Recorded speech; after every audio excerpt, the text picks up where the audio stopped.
Today we have a special guest. We have Mr. Morgan Peterson. We're probably going to get into more details, but a very, very good friend of mine. I've actually coached this young man throughout his high school career, I've looked up to him since he's even graduated high school, and this is just something that I really wanted to bring up to everyone because again, he is currently serving our country and he has been such a huge inspiration for me and for my son as well. So I definitely wanted to bring him on here to, introduce himself and for other people to just understand what's going on out here in the world a little bit. All right. So Morgan, man, how's it been going? Oh, it's been good. I can't complain. That's good. Yeah, I can't complain. It's been good. That's good, man. I know we had a previous interview and thing, Right. had a few technical difficulties, Yeah. but again, I'm glad you are here. Thank you for being on this show once Yeah. again. Thanks for having me. I know you're going to be here for some of the ones in the future as well. So let's get into it a little bit, man. Tell the people just a little about yourself. Who you are. All right. Like school mentioned, my name is Morgan Peterson from Kansas City, Missouri. Currently active duty military. Um, born and raised here. Kind of grew up a little rough. Always clung to football. Yeah. That was my calling early on. Just kind of doing that. And then when I met Coach Scoob is what we called him back. When I was coming up. Uh, that was all I felt like I had. And then going to college and doing my thing there for a little bit. And then getting into the workforce, driving trucks, having a son. He's 6 now. That was just kind of, what I was doing. And then, when it came to joining the Army, I was just kind of looking more towards what I had when I was playing football. Yeah. A team-oriented workplace, being around people that was like-minded, and, just being around people that had goals for themselves, being around people that was, shooting for the stars, so to speak. And, so that's just kind of like a little bit of my background, just trying to escape my past and, make my reality and make my son's reality a little bit more something that, we can be proud of and, moving forward so, I can build that Peterson legacy. Wow, man, that's good. That's good, bro. I do appreciate that. We definitely got through a few of those questions, but that's definitely a good start. You know what I'm saying? How can I say this? So, let's move forward. So, what was probably your biggest inspiration for actually wanting to join the army? I would say that it being in the army was something that I always kind of thought about. Not necessarily always doing, because football obviously took the place of that. Everybody, when you start out, you think that like, oh, I'm gonna be in the NFL, I'm gonna go off Yeah. and play at some big university. The university for me was Ohio State. That's where I wanted to play at. Okay. But my inspiration for joining the army was just kind of like I was in a place, I was making some good money. I was doing, good driving trucks, but and being a dad. But I just wanted to do something with a little bit more purpose. Okay. Something that will remind me of football. Something that would bring me around a team. Something that my son would be proud of. Most importantly, my son got too used to me just going to work, working long hours and that's not something that I want my son to aspire to be. Just another, person that's out here working a 9 to 5. I wanted my son to know that it's more out here in this world that you can do, more stuff that you can do that requires purpose. So that was my inspiration for joining the army. Just doing something that was bigger than myself. Yeah. Yeah. Yeah. Oh, that's dope, man. That's just really deep too. So now that was your inspiration for actually wanting to join the army, right? So again, I know you probably have to speak with recruiters and go through a whole probably a huge process. But what was your mindset before you knew you were going to be actually going to the army? So for most people, the recruiting process is actually pretty easy. You go to MEPS, you get your ship date and you do what you need to do. Yeah. For me, It was a little bit more difficult.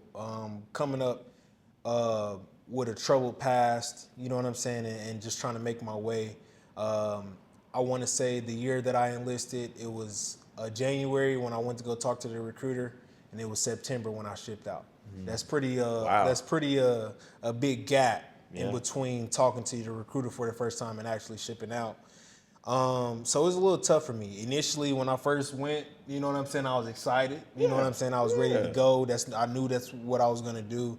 But when I started to, face the adversity, I started to feel a little discouraged. When my recruiter was calling me talking about we need another waiver or we need this, I started to feel discouraged. I never gave up though, but it was times where I felt like, dang, is this what God wants me to do? Is this the right path? Is this the thing that I'm supposed to do that's Wow. gonna help me and my son? Yeah. And so that was my mindset all the way up until my recruiter called me and said, Peterson, are you ready to be a United States Army soldier? And I think that was the best day I had at work in a long time at that point when my recruiter called me and told me that I was good to go. But yeah, that was my mindset. Just kind of feeling a little discouraged, kind of not knowing whether, that other shoe was going to drop or not. Okay. Yeah. Okay. No. So what about even as far as like the mindset? Because again, making this commitment, making this choice, you had to actually, give up, certain items, certain things. You couldn't. It was almost at a point where you had to give up your place, your car, and everything like that. So, I mean, do you mind kind of going I through can that a go little into bit? it, So, because I feel like that could. I mean, you're giving up everything. Yeah. You know what I'm saying? If you think about it, you're already giving up everything for your country Yeah. before you even, get shipped, before you even go. So, what was kind of going through your mind as you had to get rid of everything, Obviously, when you think about giving up stuff, it seems a lot easier said than done. Man. People think like, oh, I'm giving stuff away or I'm getting rid of stuff, I'm throwing stuff away. That's super easy, than acquiring it, right? But between calling the junk removers or trying to get on Facebook Market to sell stuff and all that, it's actually kind of a process where it's kind of like, dang, are people gonna come through and buy this stuff because I feel like it's valuable, or you know what I'm saying, or whatever. Yeah. And then when it came to my son's toys and stuff like that, calling his mom like, hey, do you, I can send all of this stuff over there, Oh. and it's already, a mountain of toys over there, and trying to pick through stuff and figure out what to keep, what to take, and right now, like I still have a storage unit of things, you know what I'm saying, that I kept just because, not everything you can get rid of. Yeah, man. Because I got a lot of memorabilia, whether that be from football, from the non-for-profit that I'm involved in or whatever that I, keep, and shoes and clothes and stuff like that. So getting rid of stuff was kind of a process. You know what I'm saying? I had a 3-bedroom house, and every room was furnished, and so it was a lot, because I had, to that point, I had built up my man cave. I had built up my, quote unquote bachelor's pad, where me and my son was hanging out.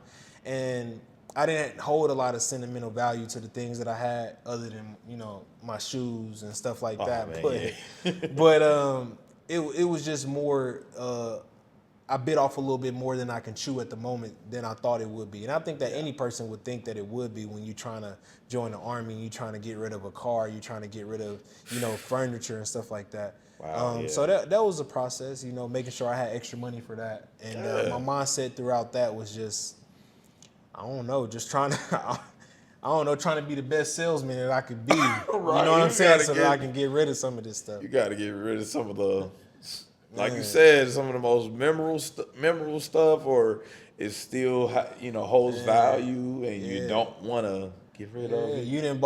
I didn't pay money for this couch, and now it's got to go. And I'm like, can somebody buy it? And nobody want to buy it. You know what I'm saying? It's just kind of, Wow. Yeah. But I think the biggest thing that was hard for me was my dog. I had a Pit Bull XL, and I had to give him to a friend, and the plan was for the friend just to hold on to him until I can get to a better position in the Army or whatever, and get to a position where I can send for him. But as I continue my career after that first 6 months, it started to it started to resonate with me that I wouldn't be able to have a dog for a little while. And so that That's was the crazy. biggest thing, saying goodbye to my dog, Yeah. quote unquote over the phone, right? You know what I'm saying? Just trying to find a Dang. home for him. And Oof. that was my first dog. So that was the hardest thing to kind of maneuver That around. that really hit me. For those that don't know, I actually have a dog. I have two Great Danes. So I mean, yeah, I don't know. I'm a dog dad, That's man. So tough, yeah. I can't imagine, That's tough. having to just give away my dog. Yeah. Like, I can't wait to get out of here now to get home to my dogs, man. But I'm it really helped me become more of a homebody as well. Yeah. But you know, you go to work, take care of things, and you want to get back home to the dogs. That was always me, Yeah. still me. But anyway, like I said, that's tough. You know what I'm saying? That really hit me when you just mentioned that about the dog. So. But again, for those that don't understand, this is a process. This is how it goes. When you are, is it is a term? What is the term used? Is it shipped? Or Yeah, you got to ship out date, and yeah. you got to make that date.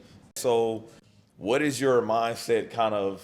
What is your mindset now that you are in the Army? You've been in there now. So now that I've been in the Army, I would say definitely I'm a little bit more focused Yeah. as far as to what I want in life, as far as what's out there for me and what I believe that's out there for my family. Right now, I'm 26. I want to grow my family.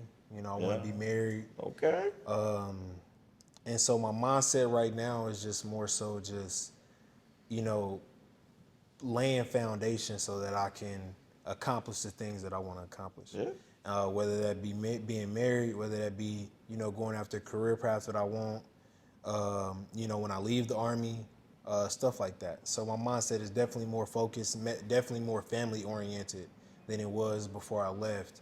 And yeah, just a laser focus on my future and what I expect for myself and what kind of legacy that I want to leave and lead as I'm continuing to progress through life. Okay. It's a great answer. Great explanation, man. Okay, so what about obviously, you're telling everyone that there is benefits because there's always those people who tell their family members, tell people don't join the army and things like that. Like, is there a reason why you think people do say that to their loved ones? From my small experience, right now, I think that my grandfather served in Vietnam as a Marine, Okay. and Wow.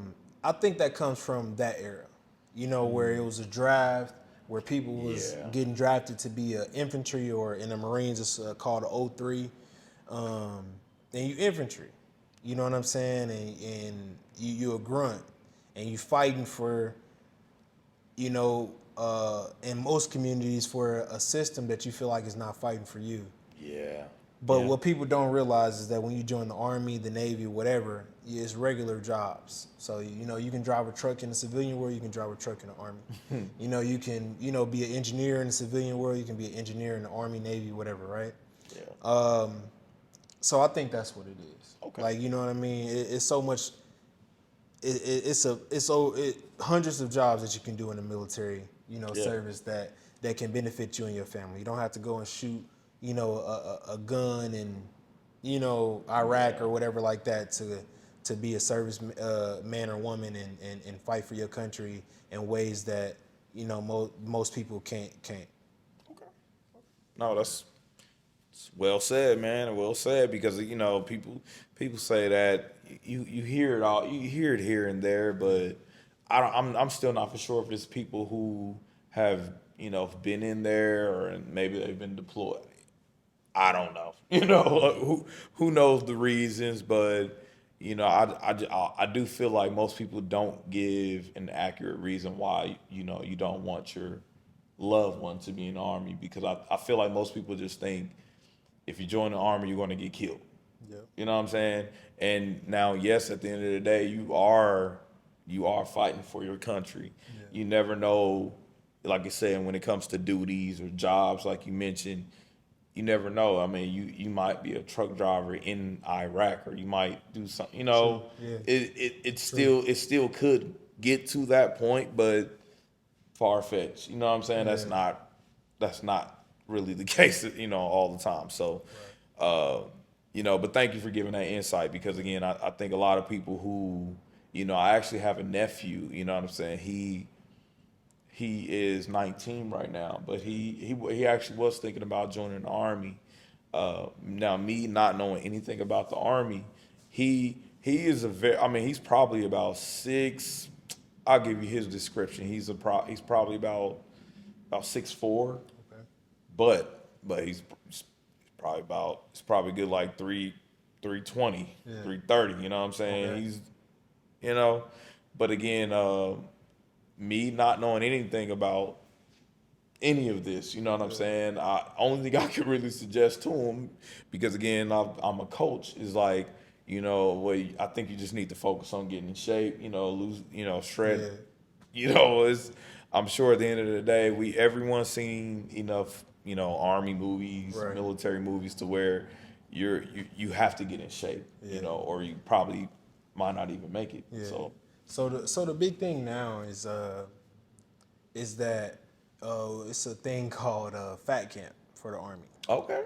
And so, not necessarily saying if you're fat, but if you find yourself in a predicament where you don't have that height, weight, you know what I'm saying, physical strength that you need, you can go to Fort Jackson in South Carolina, and then they'll teach you all the Army standards. They'll work you out, help you lose weight, so that you can, put yourself in position to be, where you're supposed to be.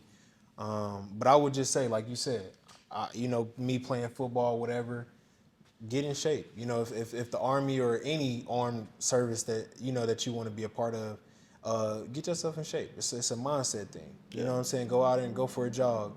Stay in the gym. Put yourself in that mindset of where you're trying to be, so that when you get there, it's not so much of a culture shock when they ask you to, get in that front line and rest and start doing some push-ups. You'll know what you're doing a little bit. Exactly. Yeah. So again, like I said, that's just the only thing I can speak on is sports. You know what I'm saying? Yeah. But would you go out for wrestling if you are scared to take a fall? You know what I'm saying? Or you know what I'm saying? Like it just speaking of something like that. So thank you again for giving that insight, because maybe that could be something that people can really understand. Like, no matter what your size, height, weight is, whatever the case may be, there is still an opportunity out there for you. You know what I'm saying? In the army or wherever, right? So, just understand that, people.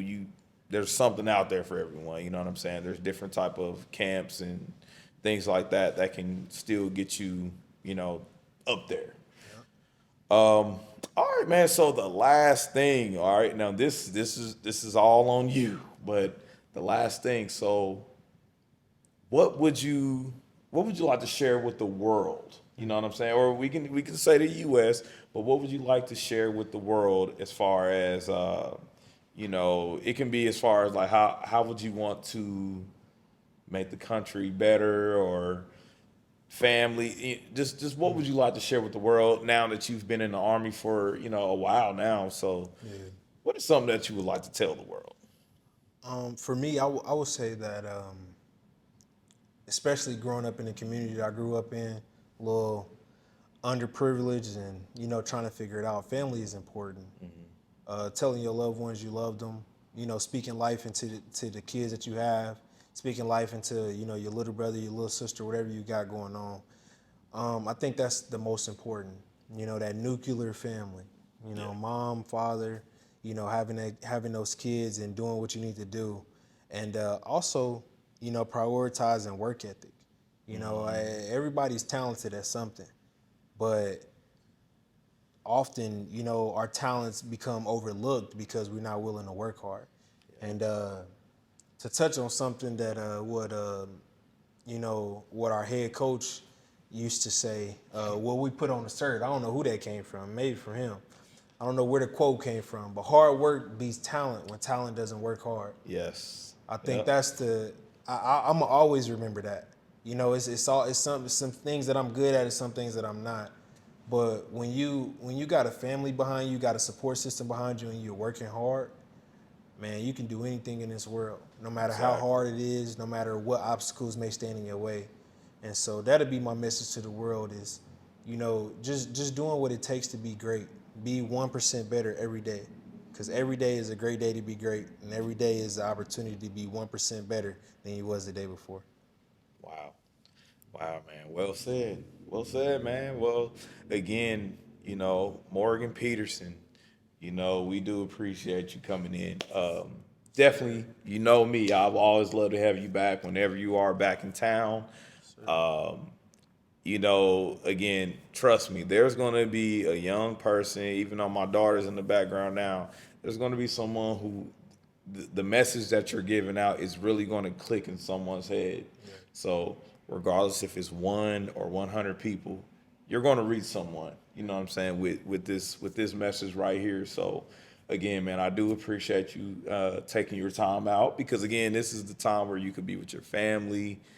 You can be just at a nice restaurant, having fun, do whatever you need to do, man. But, we do appreciate you still trying to bring the word to people and just inspire people. You never know who is trying to get to the Army or Navy, Marines, whatever, Air Force, whatever. But there's opportunities out there for everyone, correct? Yes, sir. So, again, man, we do appreciate you dropping in. Man, it's been such a pleasure, man. It's always good to see you. Always. I love you, man. You take it easy, and man, we will see you in the future, right? Yes, sir. All right, man. We appreciate it. Thank you all for tuning in to this episode of Unveil the Real podcast. Special guest Morgan Peterson. Salute to all the soldiers. Thank you all for tuning in to this episode of Unveil the Real podcast.